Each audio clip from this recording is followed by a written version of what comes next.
Keuangan Islam. Sering dengar kan? Tapi pernah nggak sih kita kepikiran ini tuh beneran beda dari sistem keuangan biasa? Atau jangan-jangan cuma sistem yang sama tapi dikasih label syariah aja? Nah, di sini kita bakal coba bedah bareng-bareng. Apakah perbedaannya cuma di nama? Atau ada sesuatu yang jauh lebih mendasar di baliknya? Yuk kita cari tahu. Coba deh bayangin, gimana kalau ada sistem keuangan yang membumi? Maksudnya, benar-benar nyambung sama dunia nyata. Bukan cuma soal angka yang loncat-loncat di layar komputer, tapi setiap rupiahnya itu harus ada wujudnya. Harus nyantol ke aset fisik, ke proyek yang beneran dibangun, yang dampaknya bisa kita lihat dan rasakan. Nah, ini dia nih, ide inti di balik keuangan syariah. Oke, biar lebih kebayang, kita coba bandingin langsung ya. Di satu sisi ada keuangan konvensional. Fokusnya seringkali ke jual beli utang dan spekulasi, di mana risikonya itu dilempar, bukan ditanggung bareng. Makanya kadang suka lepas dari ekonomi yang sebenarnya. Nah, di sisi lain, keuangan Islam itu beda banget. Aturannya ketat, setiap transaksi wajib ada backingan aset real. Risikonya ditanggung bareng-bareng, nggak dilempar-lempar. Jadi ya, secara otomatis dia bakal selalu nempel sama sektor real. Landasan dari semua perbedaan ini sebetulnya ada di 3 larangan utama. Pertama, riba. Gampangnya, ini larangan bunga, karena konsepnya uang yang nggak bisa beranak jadi uang begitu aja. Kedua, maisir. Ini soal larangan judi dan spekulasi yang kelewat batas. Dan yang ketiga, gorar, yaitu menghindari ketidakpastian atau abu-abu yang berlebihan dalam sebuah perjanjian. Nah, 3 pilar inilah yang jadi cetakan semua produk keuangan syariah. Oke, biar nggak cuma teori, kita masuk ke contoh yang paling sering kita dengar, sukuk. Orang sering bilang ini obligasi syariah. Tapi bener nggak sih sesimpel itu? Yuk kita kupas lebih dalam. Sebelum ke sukuk, kita samain persepsi dulu soal obligasi biasa ya. Anggap aja ini surat utang. Simpelnya, perusahaan atau pemerintah bilang, pinjemin gue duit dong, nanti gue balikin plus bunganya. Jadi intinya ya ini transaksi utang piutang. Nah, sekarang kita lihat sukuk. Ini beda banget. Sukuk itu bukan surat utang. Anggap aja ini sertifikat kepemilikan. Jadi, kalau kamu beli sukuk, kamu tuh sebenarnya beli sebagian kecil dari sebuah aset, bisa gedung, bisa jalan tol, bisa proyek yang lagi dibangun. Kata kuncinya di sini itu kepemilikan, bukan utang. Beda kan? Oke, kita rangkum ya biar makin jelas. Obligasi, dasarnya utang. Sukuk, dasarnya kepemilikan aset. Keuntungannya, obligasi itu dari bunga yang udah pasti. Kalau sukuk, dari profit atau uang sewa asetnya. Risikonya pun ditanggung bareng-bareng. Dan yang paling jelas, sukuk itu wajib hukumnya patuh sama prinsip syariah. Teori udah cukup, sekarang bagian yang seru. Gimana sih ini semua dipakai di dunia nyata? Kita bakal lihat 2 cerita keren, 2 studi kasus tentang gimana instrumen keuangan ini benar-benar bikin perubahan. Dan cerita pertama ini datang dari rumah kita sendiri, Indonesia. Kerennya, Indonesia ini salah satu pelopor loh dalam menerbitkan yang namanya Green Sukuk atau Sukuk Hijau. Ini contoh kelas dunia gimana uang bisa diprogram buat nyelamatin lingkungan. Terus gimana cara kerjanya? Gini nih. Pertama, pemerintah nerbitin sukuk hijau ini buat ngumpulin dana. Nah, yang inovatif, dana yang terkumpul itu dikasih semacam label digital khusus iklim, namanya climate tagging. Tujuannya, biar bisa dilacak, biar nggak lari kemana-mana. Dana ini terus dialirin ke proyek-proyek hijau. Investor dapat untung dari hasil proyeknya. Dan, ini yang paling penting, dampak lingkungannya itu diawasi dan wajib dilaporkan. Jadi, benar-benar akuntabel. Oke, keren ya buat lingkungan. Tapi muncul pertanyaan nih, bisa nggak sih model kayak gini dipakai juga buat ngatasin masalah sosial? Kayak kemiskinan misalnya. Jawabannya, tentu bisa.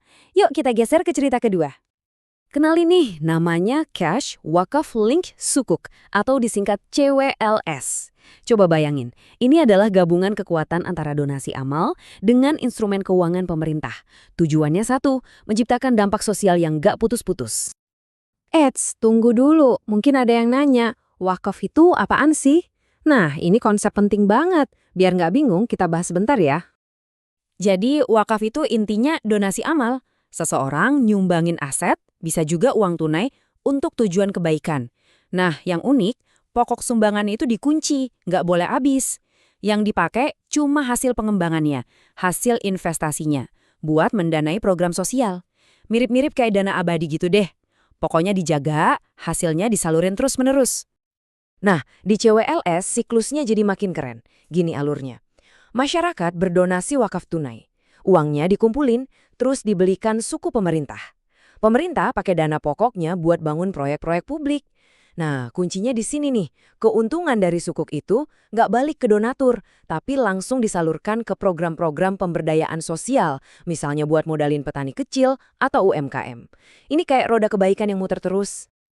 Oke, kedengarannya bagus banget ya di atas kertas. Tapi kan pertanyaannya, ada buktinya nggak? Apa dampaknya beneran bisa diukur? Yuk kita lihat datanya. Biar kita punya gambaran, kita lihat dulu konteks globalnya. Pasar investasi yang bertanggung jawab atau SRI itu nilainya diperkirakan mencapai 35,3 triliun dolar AS di tahun 2020. Itu angka yang luar biasa besar. Jadi, ini bukan mainan anak kecil, ini tren global yang masif. Dan keuangan syariah dengan produk-produk kayak gini jadi pemain penting di dalamnya. Nah, ini dia bukti konkretnya dari Indonesia. Ada studi yang nunjukin kalau program yang didanai CWLS itu berhasil naikin indeks kesejahteraan penerimanya sampai 6,3%.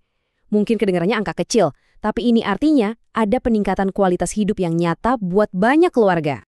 Dan ternyata efeknya nggak cuma itu, ada bonus lainnya.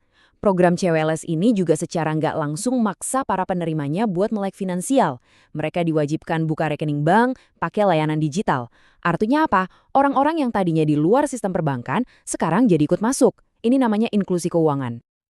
Jadi, kita balik lagi ke pertanyaan di awal tadi. Apakah ini cuma kemasan baru buat produk lama? Menurut sebuah penelitian, jawabannya tegas, bukan. Para pelaku pasar, investor, pemerintah, semuanya, mereka nggak nganggap sukuk yang berdampak sosial ini sama kayak obligasi biasa. Mereka melihat ini sebagai sesuatu yang emang beda, beneran unik. Koneksi ke sektor real ini juga bukan omong kosong. Banyak studi nunjukin ada dampak positif jangka panjang dari pembiayaan sukuk ke hasil produksi industri di Indonesia. Ya, masuk akal sih. Kan kita udah bahas dari awal. Aturannya memang begitu. Setiap transaksi syariah itu harus ada jangkarnya di aset yang nyata dan produktif. Tapi, tentu aja nggak semuanya mulus kayak jalan tol. Pasti ada tantangannya. Nah, sekarang kita lihat sedikit apa aja sih hambatannya dan gimana kira-kira masa depan dari keuangan yang beretika ini. Setidaknya ada 3 PR besar. Pertama, soal tata kelola. Sistem wakaf kita kan kadang masih tersebar di mana-mana. Ini bisa jadi ribet secara administrasi.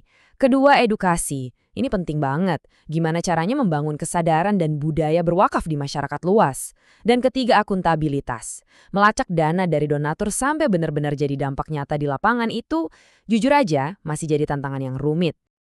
Sebagai penutup, saya mau lempar satu pertanyaan besar buat kita renungkan bareng-bareng. Mungkinkah sebuah sistem keuangan yang fondasinya adalah kepemilikan, berbagi resiko, dan dampak yang nyata bisa jadi semacam blueprint untuk ekonomi dunia yang lebih adil dan berkelanjutan di masa depan? Kalau kita lihat bukti-buktinya tadi, kayaknya sih ini bukan lagi sekedar mimpi. Terima kasih sudah menyimak.